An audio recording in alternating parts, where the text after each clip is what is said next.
Hyderabad forum for freedom of expression అనే సభ 1997 జనవరి 19న Hyderabad పుత్లిబౌలిలోని Vivekavardhini college వద్ద గల అశోక్ టాకీస్లో తెలంగాణ సంస్కృతి వివక్షపై ఒక సభ జరుగుతుంది.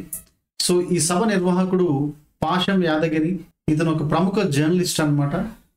సో ఈ సభ ముఖ్య ఉద్దేశం ఏంటంటే పోలీసులచే హత్య చేయబడిన గులాం రసూల్ స్మారకార్థం ప్రతి సంవత్సరం కూడా ఈ సభ నిర్వహించాలని తెలంగాణలో journalist forum for freedom of expression అనే సంస్థను ఏర్పాటు చేసుకోవడం జరుగుతుంది. ఈ సంస్థ ఆధ్వర్యంలోనే ఈ సదస్సు జరుగుతుంది అనమాట. ఈ సభను మలిదశ ఉద్యమంలో హైదరాబాద్లో జరిగిన తొలి తెలంగాణ ఆత్మగౌరవ సభగా చెప్పుకోవడానికి అవకాశం ఉంది. ఈ సదస్సు ప్రచురించిన కరపత్రం దీంట్లో మొదటి వాక్యం సొంత గడ్డపై పరాయి బిడ్డలుగా బతుకుతున్న సోదరుల ఆత్మగౌరవ ఉద్యమంగా పేర్కొనడం జరుగుతుంది. ఈ సదస్సులోనే మన గాదె ఇన్నయ్య రాసిన దగాబడ్డ తెలంగాణ పుస్తకం తొలి సంచికను ఆవిష్కరించడం జరుగుతుందన్నమాట. ఈ సదస్సులోనే గద్దర్ తొలిసారిగా అమ్మ తెలంగాణమా ఆకలి కేకల గానం అనే గీతాన్ని పాడి తెలంగాణ సాంస్కృతిక ఉద్యమానికి నాంది పలకడం జరుగుతుంది.